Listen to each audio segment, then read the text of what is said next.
and then the Tootsie Roll. My my girlfriend. I'm trying to film myself in the kitchen, like doing the Tootsie Roll, and I'm not exactly nimble anymore. I've had Me some neither. leg injuries in my 30s. An entire lifetime, 40 plus years of playing sports and hurting myself. And so I'm sitting there trying to do the Tootsie Roll in the kitchen. She's like, what the fuck are you doing? I was like, you don't understand. I got to get in the fishbowl. She's like, what is that even? So Yes, I'm glad you got that one. yes, yes, I And then did. I got, I committed after work. I stopped by the store and I was trying to get Tootsie Rolls, but they didn't have any, so I just got some Tootsie Pops. And then I opened one like in the video, and then I had like the fantasy characters playing in the background, and yeah, I went a little farther than I needed to, but it worked. I watched that video. I don't necessarily remember it, but I know that I watched all of them that were in that thread, and Oh, it's worth I don't even remember if I posted mine or not. I just remember recording it, and it. she Yeah, was right. just like, "What are you doing?" And it's hard to get people to understand. Yes. All right. Hey.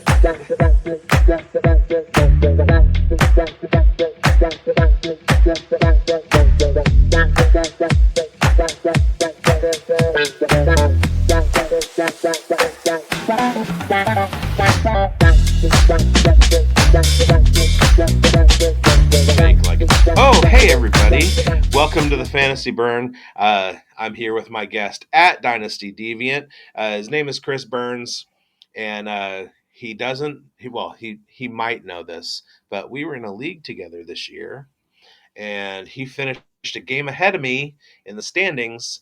I think I was 5-9, he was 6-8, but head to head twice this year we split. I beat him in Oh, week 2. He beat me in week 13. So, what league I was that? the Fantasy and Frames charity event.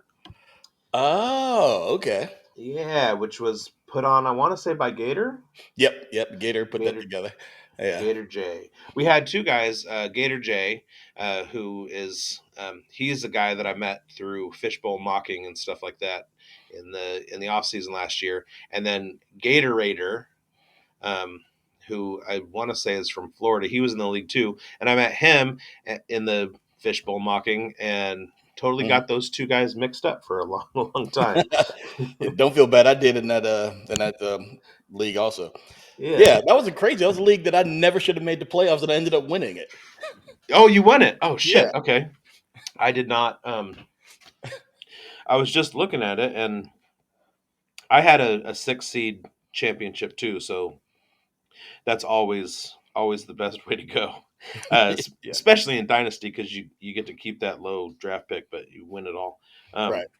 Gatorators finished 13-1 and got knocked out of the playoffs. So you played FF Chris in the championship. There it is. 225 for your last week's score. Let's see what you did. You had Dak and Kyron. Ah, there you go. You Yeah. had Cooper sitting. You won a championship with 0 points out Yes. of Amari. Yeah. They were making fun of me that game. So we went and we hung out with my goddaughters, like the holidays and everything, because I hadn't seen them in a while. And so I completely forgot that it was a Thursday night game. And by the time I thought about it, kickoff had already started. And they were like, "Oh, that's a bold strategy, Cotton. We'll see how it plays out." You're not the only one that did that.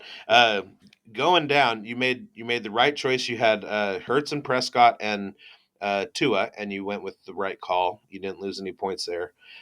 Hertz got you 27. You went with Aaron Jones, who was on my Dynasty Pros least valuable players for 2023. He was my running back least valuable player because he absolutely screwed me the entire season Hmm. until if I had been in in a championship in those with those teams. So you somehow lucked into getting through with him on your roster.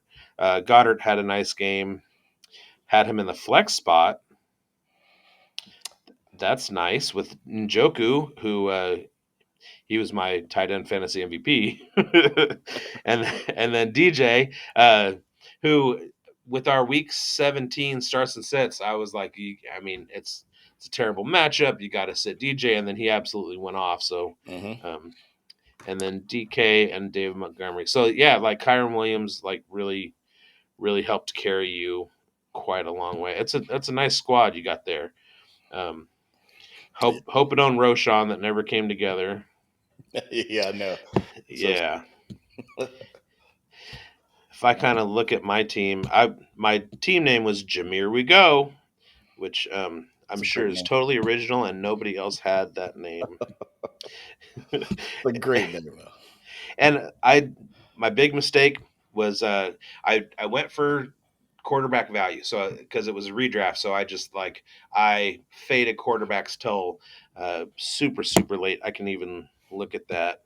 And when we were talking about putting this episode together, I told you it would be light on analysis, no heavy analysis. But here we are doing analysis. You came out of at the 3, I was at the 10. So I went CD, AJ, Jameer. Oh, I took CJ in the 4th round, so I didn't fade him as far as I thought.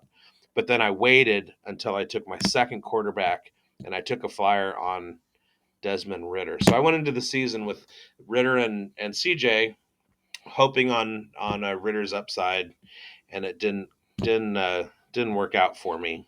Yeah, And I drafted Aiden O'Connell with the last pick, and week 17 he would have got me 25 points, which isn't too bad. But yeah, Josh Jacobs got hurt, AJ Brown, Jaden Reed. I had Quentin Johnston. I Dalton Kincaid, but I had Trey McBride to kind of oh yeah, that's good. basket me, and then a whole lot of flyers. I took a lot of flyers in that league.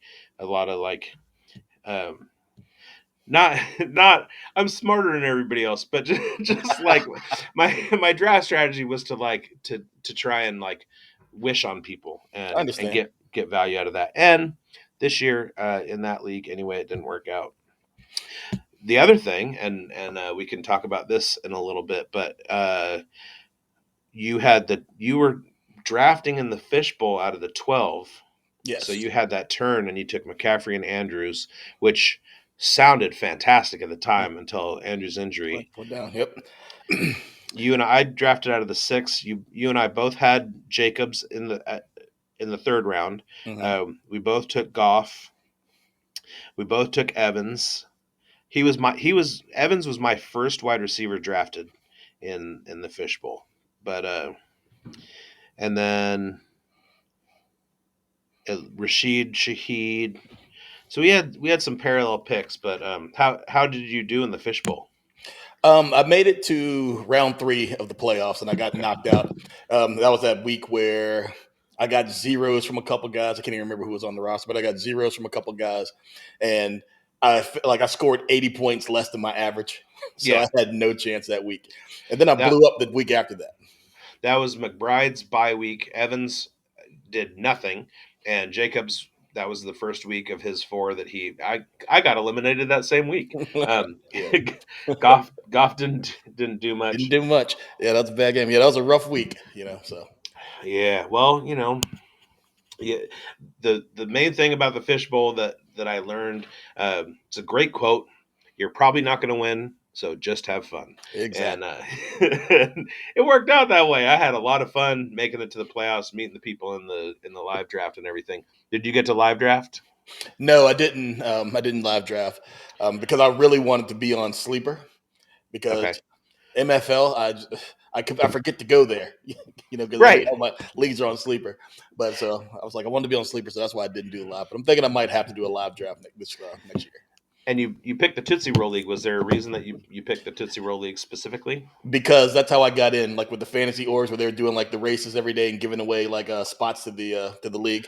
And Oh, so right. the reason why I got picked, I got automatic entry for one of the challenges of the day was to do the Tootsie Roll dance.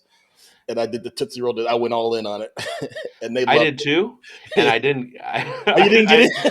no, I got in Yeah, but with not the for the Tootsie the Roll.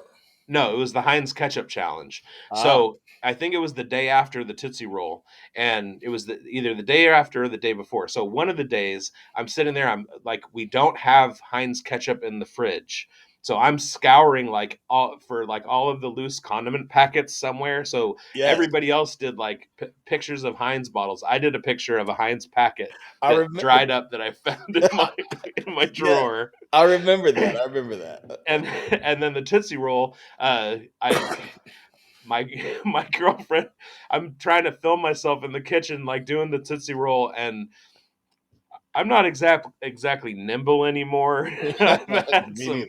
leg injuries in my 30s.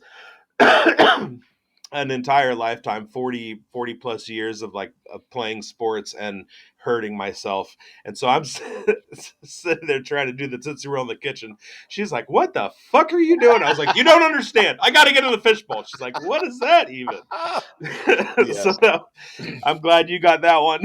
yes, yes. I And then did. I got I committed. After work, I stopped by the store and I was trying to get Tootsie Rolls, but they didn't have any, so I just got some Tootsie Pops.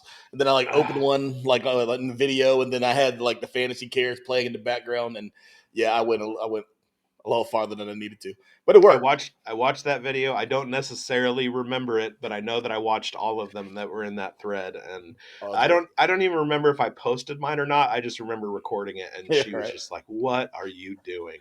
And it's hard to get people to understand. Yes, it's All right. free. So again, I'm here with Chris Burns, aka Dynasty Deviant. You can find his content on fantasyandframes.com, which is, I gotta say, an incredibly slick website.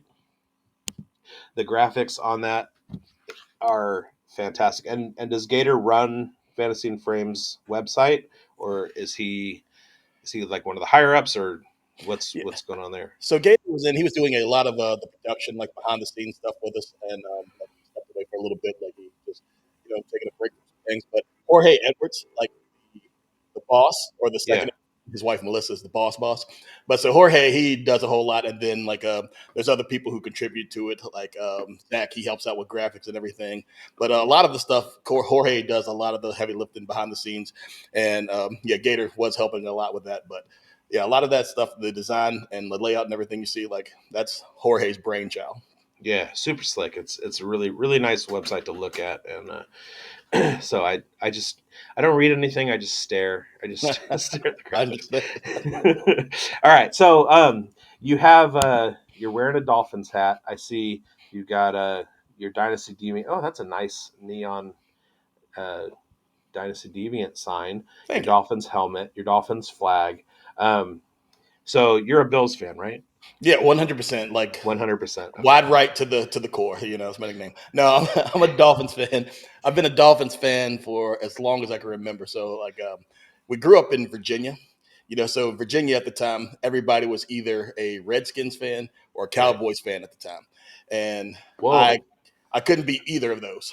Because it was Where? in the '90s, and America's Okay, team. that And so explains it. I'm like, yeah, and the Washington was the closest team, like physically to us. We were just outside of Richmond, so I couldn't be that. And when we went on the trip down, we took a cruise somewhere, but we were imported in Miami. We port in Miami, and went to a game like at the old Joe Robbie, and that was like the first professional game I ever went to, and fell in love with Marino and those guys out there. And I'm like, oh, this is gonna be my team. Like they're cool. Nobody around me is gonna be that. So when I get my Dolphin starter jacket, I'll be the only one. And that's pretty much where it all started. And then been in love with them ever since. And then Marino retired, and then it's just been a lot of suffering. But Yeah. Oh, the Tannehill years. Oh, who are so the greasy year yeah, was greasy Chad there? Pennington was the best that Chad we did in Pennington. '08. That was the Yeah. last time we won the division. And Marshall quarterback. That's yeah, yeah, that's a throwback. Yeah, okay. So Virginia, growing up, you had the dads and uncles were Redskins fans, and then your contemporaries, the kids, they were the Cowboys fans. yep. Cowboys Because fans or Raiders fans. oh, there you go. But latch on to the Super Bowl. That's the message that you kind of get is, and that I mean that's fairly typical. So where the heck are you now? Are you actually in Miami? Are you still in Virginia? So it's a crazy thing. So I live in South Carolina. I live in Myrtle Beach, but I work in Virginia. So by some crazy turn of things or whatever. Like, so I come up to Virginia like to work like part of the week and then go home like on my time off and everything. So I'm in between two places. I'm in Virginia and South Carolina. So I travel, and then for work I travel all over the place also. So I'm very jealous of Myrtle Beach, and I'm jealous of the South Carolina foodways because we don't get shrimp and grits out here. We don't get the same kind of biscuits out here. We don't get like lowland food in low country food in California. yeah, Really, there's some barbecue bleed, but we don't get like the good stuff. So yeah, I'm jealous of that. So what do you do for a living? You said you work in Virginia, but you live in Myrtle Beach. Did you yes, did you yep. say that what you do, or was I just No, I and did I not say what I do. okay? So I I'm a wasn't just ignoring you, thinking of the next question, no, you thinking of some shrimp and grits. no for a living. Like my daytime job, I am a radiological engineer. Damn. Okay. Yeah, and so that's pretty much what it is for the company that I work for. Like I put together like a dose estimates of how much radiation these guys are going to pick up when they go to do a job, and try to make it safe for them, the public, the plant, and everything like that. So I'm like Yeah, a mad cop almost. that's nice. So my partner is a lead miner, so she helps you out too. I, Making those lead vests and stuff. yes, Um, all right, where did you go to school? Because that sounds like you gotta do a pretty good degree for that. pretty much learning on the job. I did go to Okay, Radford University, for a little bit, but then got out of that doing some other things. But yeah, like I pretty much learned on the job. So I've been doing this like this iteration of it, like in this field for almost 20 years now. So 2005, 2006 or so, whatever. So right at 20 years, coming up on yeah, 20 years, same and company. different companies, but the same Okay, field. So now I work for a much better company. Like the benefits are better. Like they just take care of me a lot better than the other one. I was pretty much a subcontractor for a lot of years, but now, but you know, nobody's gonna give you a watch next year. no one's gonna give me a watch next year. I did get a cup for my 1 year anniversary, so I'm thinking I might get like a Tervis for my 2 year. Was it a Stanley insulated It insulated? wasn't a stainless insulated, but Damn it. it was a not Arctic. It was a Yeti. It was a Yeti cup. Okay, well, I have Arctics because I can't afford Yeti. Me, you, and Did me both. did you know that Yeti makes dog bowls? I did not know that. The last time I was in the hardware store, I was walking past the Yeti section. I look over and they have freaking dog bowls. I mean, I love my dog. I spend an inordinate amount of money on my dog's food, like grain free, healthy, Canadian imported, like not US, like Purina. Like I spend probably 3 or 4 times more than I should on his food. I Hmm. spent more when my youngest son lived here. I probably spent more money on dog food than groceries to feed my child. Oh wow. I'm not going to spend $50 on a bowl for my dog. I, I don't even give him the filtered water that we have in the thing. I get the bleach smelling water out of the tap. Like, and I love my dog more than most people love their dogs. A yes. Yeti bowl that just it blew my mind. It blew my mind. All right, so Radford is that D3 It's a or D1 school. Yes. is it? Yeah. Oh wow. Okay. Hmm. So are you familiar? I don't even know if it's still around, but I played a lot of on this website called What If Sports. Okay. No, I'm not familiar, but So it was basically it was a predictive engine that was stat based. So they had like an algorithm that was based on all of the cumulative stats, and then they had um, so basically what got me into it was they had the stat lines of every single major league player that had played in professional baseball since like 1870 something 1870. So you go in and you have a salary cap and you draft a virtual team that's basically um, like guys that nobody's ever heard of.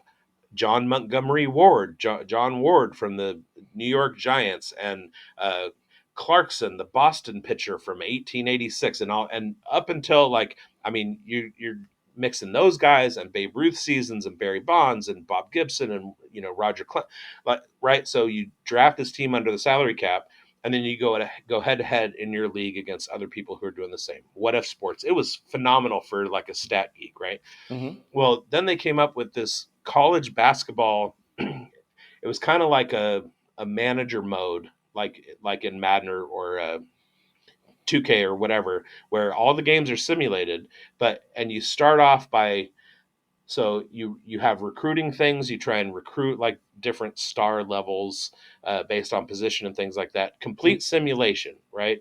And then all of your games are simulated, and you start off with an NAIA school. And at one point, I know that, and you try and progress. So, like, if you have a winning record, they're going to put you in the next division up. Hmm. And I know that in one of the seasons, I had Radford, and I had stupid teams sometimes like Rensselaer Polytechnical Institute, and Hmm. I mean it like you're at the bottom Yeah. of Yeah. college basketball, and I worked my way up, and I know Radford was in there somewhere. So uh, the one thing it did for me was it gave me this huge breadth of knowledge of the names of universities. Yeah. I mean, yeah, I'm sure that like the one you just named, I never heard. Right. So that's that was the best thing that it did for me. Besides, like, spend a lot of waste a lot of time at work. I love it. So you write for Fantasy and Frames. What's kind of like? Do you have like a niche? Like, what is your kind of like what do you do mostly? So mostly, so I'm just getting into like the content creation side of things pretty much after, like with the whole run and getting up in the Scott Fish Bowl, like Hmm. falling in love with the community and everything. And I'm like, I do this all the time, and I like to just tell people what my opinion is on football because I love it. I'm going to talk about it regardless.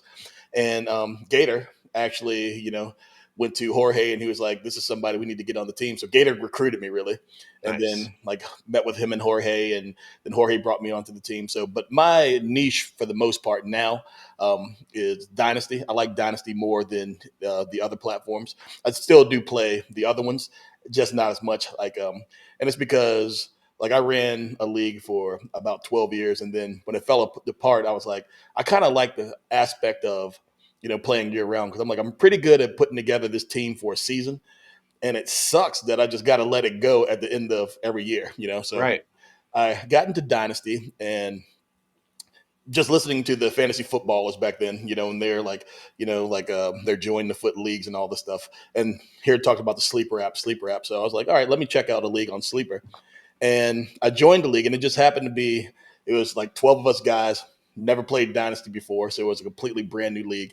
And we got in, and I made some like friends from life from this league, and from that, been playing it ever since. Like I love it, and that's pretty much what I do. So actually a part of the Dynasty 365 podcast, like on Fantasy and Frames on the YouTube channel with Yeah. Casey Perez and Tyler Howe. They're awesome, So it's like I come on, and then Jorge's like, "Yeah, we're getting your Dynasty content out there," and they put me on that. So this year I do plan on like writing more articles and doing more content and just being more into it. I feel a lot more comfortable, and I like talking Dynasty, and I feel that you know redraft rules like redraft you know is top tier like when it comes to fantasy right now, and Right. IDP is making like a huge swell. Like a lot of people are getting to that also, and Dynasty, I guess because it takes a certain like maniacal type person that wants to play Dynasty, where you're into it like year round and you're making all these moves and everything. So We're called degens. DGens, okay, yeah. So for us DGens, just want to get out there and like give some content, some stuff that we can just consume year round because it's kind of hard to find sometimes. You might see like a little bit, but it's just one of those things that it's definitely what I like the most. Stuff. Yeah. So when in your sports fandom did you kind of like start looking more like looking further into statistical analysis to try and like separate yourself from the average person who just listens to narratives or finds like baseball card or like back of the card numbers or whatever? When did you realize, okay, there's way more to this than what everybody else knows? And I'd say it pretty much started like when I first got into fantasy football. And so I was pretty much late getting into fantasy football. Like it started getting bigger and bigger. And so me, like I love NFL football. Like I'm always watching every game that I can watch. Like subscribing to it, I'm listening to everything, And so my knowledge of it is pretty decent just because I consume so much of it. And I had a good friend of mine that would always come to me and like, well, I got this draft. What should I do? Who should I pick? Or who should I play? He's asking me all these fantasy questions. And I'm telling him, and he's winning. And he's like, yeah, I'm going to take you to dinner because he's winning this league because of my advice. And then eventually, like, yeah, you want to play? You want to play? I'm like, nah, that's not for me. Even though like I'm already doing all the work, for this, Right.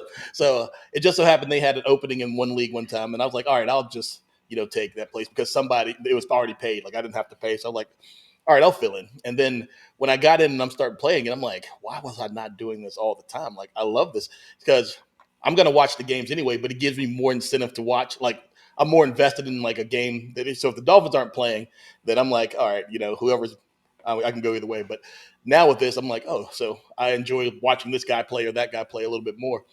And then when I got into like playing it, I like winning. And so I was like decent my first year, but still trying to learn the ropes. Did like a lot of rookie stuff coming in, and then so after that off season, I was like, you know what? I'm gonna be better at this, and I'm gonna be better by learning more about what I already love. So it was fun to me.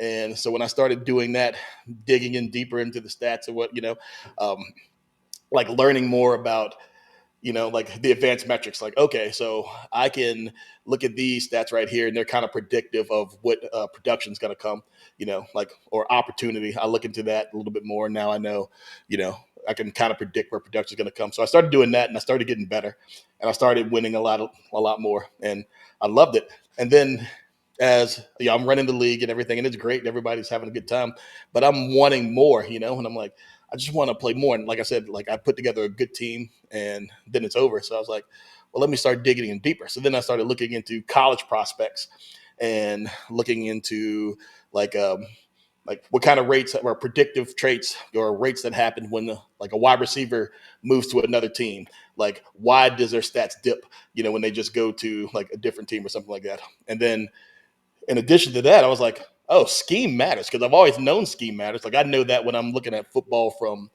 just a like stylistic thing, but Right. I was like, oh, if it makes sense in the real world, then there's got to be some type of correlation in the fantasy world. I just got to figure out what it is, and so that led me to digging in deeper to try to figure out what that was. And so it's gotten me to a point now where like I like it, so much, like looking into the numbers because I like to watch the games, like I said before, and I know what my eyes are telling me or what I'm thinking from what I'm watching. And Right. then sometimes I just like to dig into the numbers just to be like, are the numbers saying what I think I'm seeing? And Yeah. try to find like a balance in between those two. And so it just leads me into more research and digging more data. And like I'm a data nerd. I love a spreadsheet sometimes. And it all just comes together. There's so much stuff that just comes together with fantasy sports because I love the game. I love research. I love math, and we're putting it all together. And like, I can win money off it. Also, like, come on, like, Right. it doesn't get any Right. better than that. Start with the bankroll and and there you go. Yeah, I mean the number of stories that are like there's something different about people who create content, and it starts with the desire to win. We're competitive, and it doesn't necessarily play out in the space.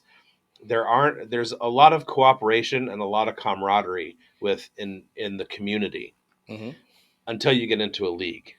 But all of that desire to to win, that's what drives people to to get deeper and deeper and deeper into getting a sortable spreadsheet, figuring out yards per route run, and then what's the correlation between like draft capital and success, in the top 24 as a wide receiver and things like that. And it's just all these little like it's not even rocks that we're uncovering. It's literal pebbles that we're kind of like it's like an archaeological dig. We've got our Hmm. little brushes and we're like a little dust here and oh shit. All right, well Tyler Lockett's going to have a good year because he's got this, 67% catch rate on targets over 25 yards run out of the, slot or whatever. Right. And Geno Smith is now on the team and he's got this completion percentage on throws over 30 yards. And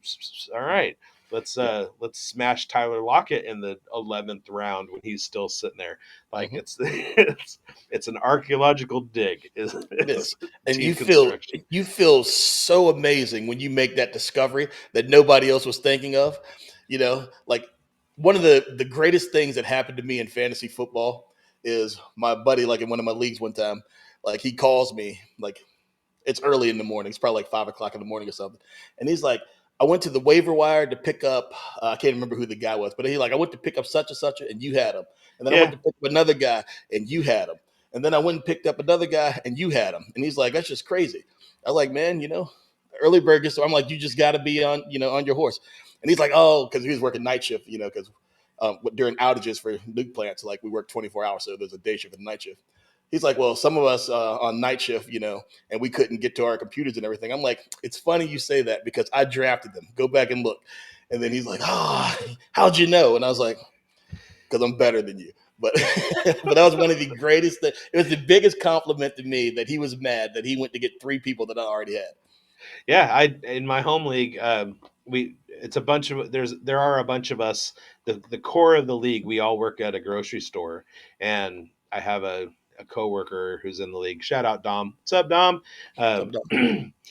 like the number of times that he's stopped me like in the break room or like in the hallway and just been like, every time I go to try and pick somebody up, he's on your roster. I'm like, Mhm.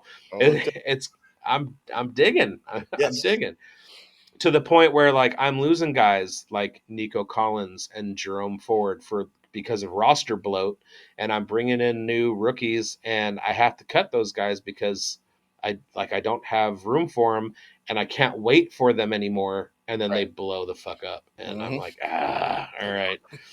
Yes. Yeah, and all it takes is a little bit of winning. It's kind of like gambling, or let me make that more specific. It's kind of like casino gambling, where all it takes is just a little bit of victory Hmm. to drive that desire to win, even though you're like $25,000 under where you started. You're Right. still like, I can win. I can still win. I've been bottom three for the last 3 years, but watch out, I'm coming. I can still win, and Absolutely. That's a great analogy. It's so true. it'll happen. It will happen. It will season or whatever. Like so for us dynasty people, like we're like our season is starting right now. So after the championship and the redrafters, they go back into hibernation for a little bit and everything. We're preparing right now to dig into rookies. We're preparing for the draft. We're preparing for the off season, the preseason schedule, and all that stuff. So before it gets to late July, August, like we already have an idea of where we're slotting some of these people in. So Right. as soon as Scott comes out with the scoring, then you look for what type of advantage that you're going to have, like in my opinion. So this year, the reason why I wanted Andrews like one of the top, just because the tight end scoring was crazy. Like, Mhm. so you're getting the 2 points for the catches, you're getting a point for the first down, like you're getting all the stuff where you score a touchdown, it's an 8 point swing just by a tight end or whatever. So that's moving Yeah. him up my board. And then I was going to go bully tight end. I really, really, really thought about just going Andrews Hawkinson to start off. But I'm like, you know what? McCaffrey fell this far. And a lot of people are thinking that he might have burned off all his tread, but I took a fly right there. Yeah. So when it comes to the Scott Fish Bowl, I'm not really going to, really get into it until I see what the scoring is. You might be the first person ever to utter the words, I took a flyer on Christian McCaffrey. You're right. You're right. You're in rare air. You're in rare air with that one. Yeah. I'm like, McCaffrey. Oh God, I'll go And ahead and take him. that's how I landed on Jacobs, was applying the SFB 13 scoring to the 2022 season. Jacobs was the number one running back. Hmm. Josh Allen was the number one quarterback. He was gone by the time it came to me. So I took Lamar, just like banking on he's going to have an MVP season, and he's about to be the MVP because all he needs is to be able to stay healthy for 17 games, and he's probably the best quarterback in the NFL, and I say that with caveats. He's not necessarily the highest scoring quarterback in Hmm. fantasy. He's not, he might not lead in specific categories or whatever. and his team may not even be the best, like with win and loss record, but all around game and his ability to just kind of like change things. I don't think there's anybody like him in the NFL. So if he stays healthy, I think for a long time he's going to be like that dude. So Right. we have a top five power rankings, and I've proposed to you a couple different times. Do you want to pick something, or are we going to randomize it? I say we randomize it and just You go off said the cuff. randomize. All right. Okay. This is everybody's favorite part of the show. Let me add that. So there's the wheel, and we've got bands, so musical artists, pizza toppings, middle names, video game franchises, movies, stand up comics, movie heroes, Thanksgiving foods, foods in general, TV shows, movie villains, burgers, annoying songs, ethnic foods. Anytime somebody can think of something else, uh, I've added in there. Okay. And for Chris, we're gonna do This might be tough. shit movies. So we're gonna do and talk about your top five favorite films of all time. Okay. So, and then I'll have a drum roll when we get to number one. Okay, so the world of film. I consider myself a film buff. Okay. Um, you like movies a lot. You like watch movies a I lot. like I like movies. I love movies. I do not get to watch them as much as I used to, though.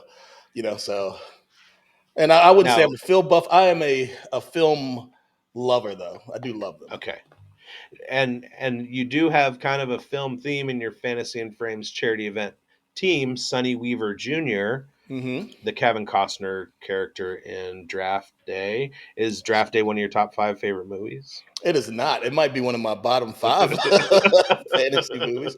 And seeing how my like draft was going, I figured Sonny Weaver would be a good name to pick because I was just gonna YOLO it.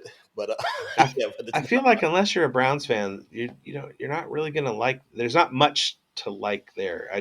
I hate Kevin Costner anyway. Okay, so your number five top movie of all time. Plant that flag. Let's go. All right, so my number five top movie of all time is going to be surprising. I guarantee you are not thinking that I'm going to say this movie right here. But my You know number how many five, movies there are?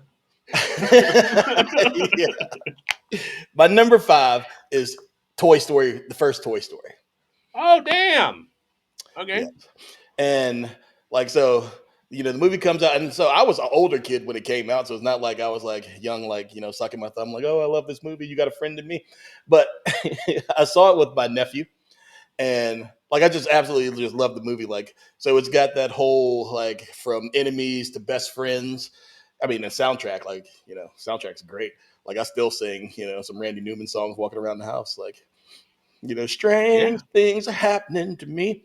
But it was just a great movie, like a great concept of because as a kid you just always think that do my toys come to life when I'm not paying attention. So it was just really Right. cool, like movie and everything like that. And one of the first ones of the Disney Pixar era or whatever, when you just see it's like something different that you really hadn't seen a lot of. So that is my Yeah. number five. And graphically, like animation wise, there hadn't ever been anything like that before. And you say you were an older kid. I was a dad, so like I mean, I had my kids at the theater where we're watching that. Hmm. It's funny to me because like my younger son, that that visually was the standard.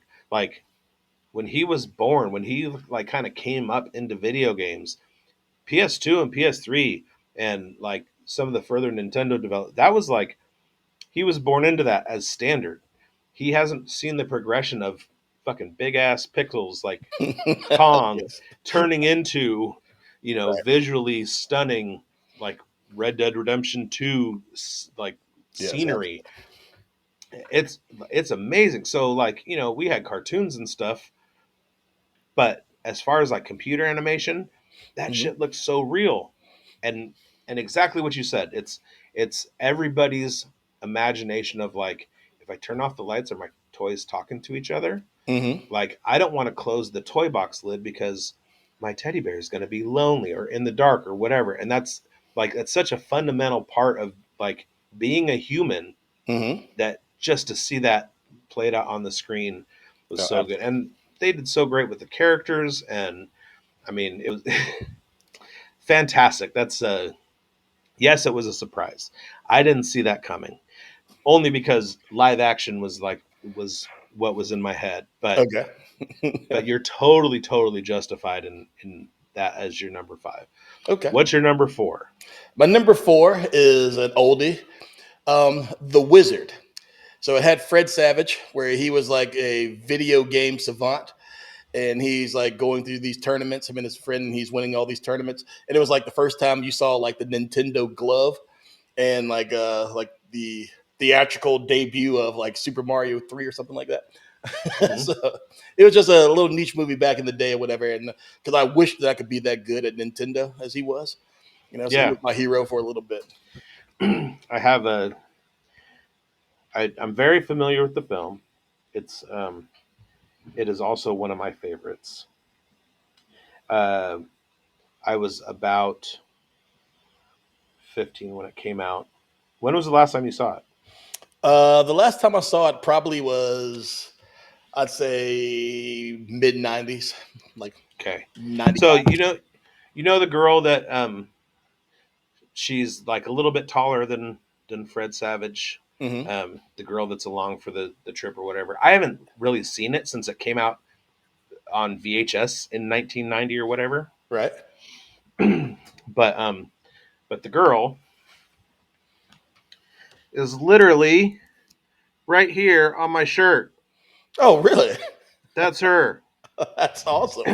Her name is Jenny Lewis, and she is a singer, phenomenal. My favorite singer of all time. She was in a band in the 2000s called Rilo Kiley, and she's done solo stuff since they broke up uh, about 10 years in. Just went and saw her a couple months ago, like right around Christmas, beginning of December. I'm literally wearing a shirt of the girl from The Wizard, which you just talked about, That's right awesome. now. So That is awesome. yeah, that's kind of funny. Yeah, check out Jenny Lewis if you like any kind of countrified. Like she's not country, but Mhm. there's definitely like some country bleed into like Okay. her arrangements and stuff like that. If you're into PBS at all, Austin City Limits is a really good live concert show where Hmm. they have this stage in Austin at this theater and people perform. She's performed solo a few times and it's searchable. And then uh, the other band she's been in. So yeah, I highly recommend Jenny Lewis. I She's will absolutely incredible. check her out. All right, number three. Number three is Back to the Future, the first one. Mm, Back to the Future, here we like, go. oh, Michael J. Fox killed it as Marty McFly. Like, love that movie just so much, just because like the cool things, and like, so as you're a kid, like in the late '80s, and you're watching this, and you're like, oh my gosh, I can't wait to get a hoverboard, or that DeLorean is so cool. Like, I want a flying car. I just want to be able to do all this, and you start thinking like, what would I do if I went back in the future, like, I mean, not back in the future, if I went to the past, and then I learned all this stuff, and crazy thing. But it was just, I don't know, I just really, really enjoyed that movie a lot. Marty. Great Yeah, stuff. I mean, Christopher Lloyd absolutely smashes in that film. Um, it's fun. It's what really what a lot of people may not understand is the the generational gap that movie bridged. Hmm. So when I saw it in the movie theater when it first came out, and I saw it with my mom. She and I had like a Saturday at the movies, and we wound up sitting in the theater three showings in a row. And it was the first time I realized, oh my God, you can do that. So the next time I did it, I was with my buddies and we went and saw Pee Wee's Big Adventure and we stayed for three showings. Right. Um, so I go and I see it with my mom, and she was uh, raised in the 50s. She was a child in the 50s. So the nostalgia hit for her was just like, holy crap, everything that I'm watching is just like it was 30 years ago or whatever. And then for me, like I'm into skateboarding and video games and music and all that stuff. So it was like it totally bridged that gap Hmm. generationally for us. Uh, and I mean, there's so many quotable moments, like when he's on stage and he's like, "It's your cousin Chuck," or "Hey, this is your cousin Marvin Barry." Yeah. Like your Uh-huh. kids, you weren't ready for that, but your kids are gonna love it. Like, Yeah. get your hands off her. I mean, there's so many Yeah. touchstones in that movie. I heard somebody talking about the series, and I obviously I'm of the age. I saw all three of them in the theater, and I was excited about all of them. Hmm. Um, I like three better than two. I'm just gonna say it. I I do too. liked three. I like three. Yeah, I like. I'd take three over two as well. I love how it wrapped everything up. I love Mary Steenburgen. Like, you still had Christopher Lloyd cooking. Hmm. Um, I thought three was much better than the second one. Now the second one has the almanac, which everybody, and the floating skateboard and all those little things that everybody loves. But as a movie, I thought the third one was much more entertaining. All right, last little tidbit. Um, the the band Huey Lewis and the News Hmm. that did the soundtrack, Power of Love and Gotta Get Back in Time. Um, the they lived like in my grandparents' neighborhood. The saxophone player, guitar player literally lived next door to my grandparents, and the drummer lived across the street. And this is 1985, 1986, so right as the movie was coming out. And to me, it was just like, oh, that's it's grandpa's next door neighbor, right? Awesome. And that was the first like major arena show that I ever saw was Huey Lewis in the News with Tower of Power and Los Lobos at Oakland Coliseum. Um, and okay, so one more thing. The other day, I'm like sitting there just watching YouTube, and the algorithm popped up this like MTV 1985 whatever, with commercials, and so I was like, all right, I was 10. Let's see like the things that I can remember. Let's like get that little nostalgia hit, and I put it on, and there were commercials for Pee-wee's Big Adventure and Back to the Future, and I was like, "Whoa, this is so great." It That's was awesome. it was definitely worth it. All right. So, number 3 is Back to the Future. Your number 2, greatest movie of all time. And is this an easy decision over number 1? Are you waffling a little bit, or is it just solid number 2, number 1 situation? Yeah. So number one is clear cut standalone for me. Like, but Okay, so number 2 number two, is number two, I'm gonna cheat a little bit, you know, what? What do you because mean? it's a tie. Like I I really cheat. could not separate the two, and they're not even Ooh. close. Like as far as well, I mean, there are some funny parts about it. But so my tie for number two is Ace Ventura: Pet Detective. Oh, Love it to death. Love everything about the movie, and it's not because Marino and the Dolphins, like have some cameos in it. Not because he's saving Snowflake, but Jim that's not Carrey. Snowflake. That's not Snowflake. Oh, tell me what you know about Ray Finkel. But I mean, it was such a Finkel is Einhorn. That's what I know. Why don't you cry about it, saddlebags? great, great movie. Like I just love it from the very opening scene where he's like booting that package across the complex and everything. He's like, "We're going to." HDS coming through. Yeah. Like, so I mean, the power walking up stuff. Yeah. Absolutely love that movie. That edged out to like Dumb and Dumber, but Dumb and Dumber isn't in my tie. My other tie is my tie for the second is Forrest Gump. Okay. Fantastic movie, and I watched it again recently just because I'm like, I hadn't seen it in a while, and that movie, like, just very well put together the way it is and everything. And watching it older, like, I catch a lot of more of the references that I didn't, when it first came out, and I'm Hmm. like, this is just a pretty cool movie, like, the way they kind of wove it into like history and all this stuff, and you're like, oh man, like Forrest really was the backbone of America his whole time, whatever. So I absolutely love those two films. Um, but the biggest takeaway that I came with watching it as an adult, Forrest Gump, was my absolute disdain for Jenny. Not a Jenny Yeah, fan at all. she's a villain. She's literally a movie villain, Yes, along the lines of Kate Winslet's character in Titanic. They're yes, literally movie villains. yes. I said that exact same thing. Like even the guys on Fourth and Frames, I had them debate about who's worse, Jenny or Rose from Titanic. So We're saying yeah, we saming are. the fuck out of that one. Yes, we are. We are lockstep in that. Yes. Nice. We'll get into Ace Ventura in a second. All right. Forrest Gump. There's a couple things I like. I didn't think rewatching it recently that it held up, but I have to say that I have absolute bias when it comes to that movie because it came out in 1994. Hmm.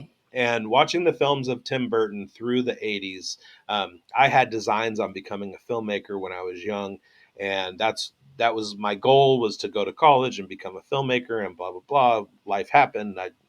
Whatever. Um, Tim Burton was like my ultimate inspiration. However, in 1994, 1992, I went and saw a little independent film when I was first out on my own. Um, I like to go to movies on my own, like by myself.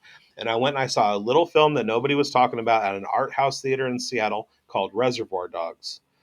And so 2 years later, when that director, who nobody knew, Quentin Tarantino with the weird name, had a Hmm. film coming out, Pulp Fiction, and it was playing at the one theater in Sacramento that played like smaller movies like that.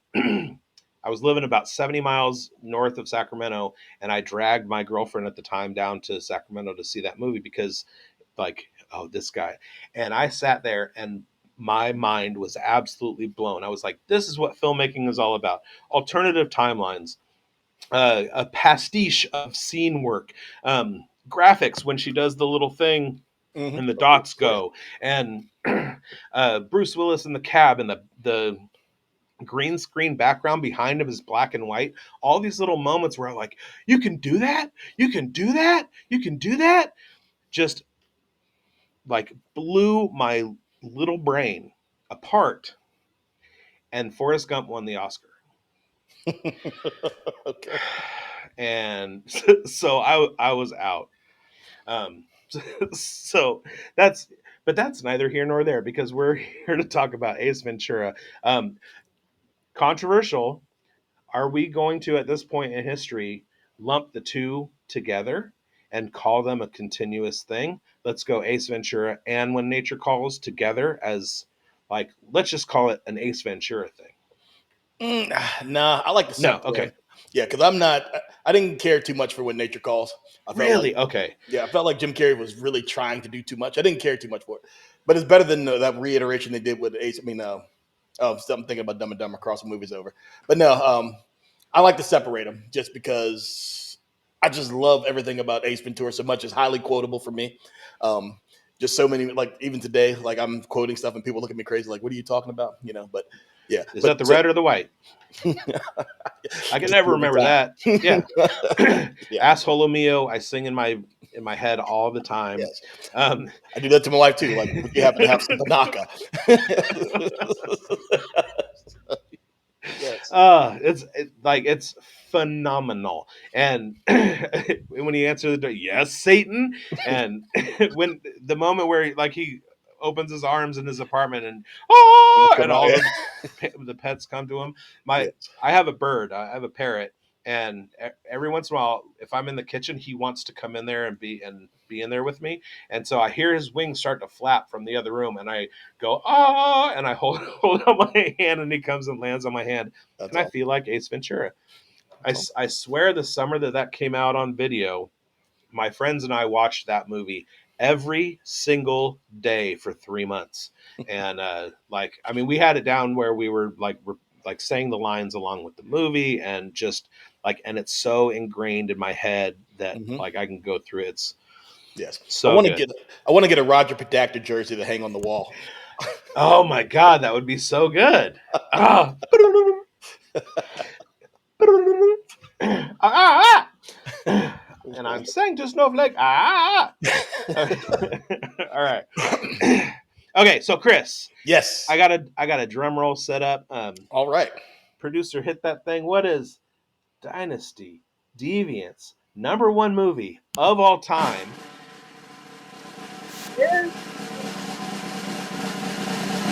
Pulp Fiction.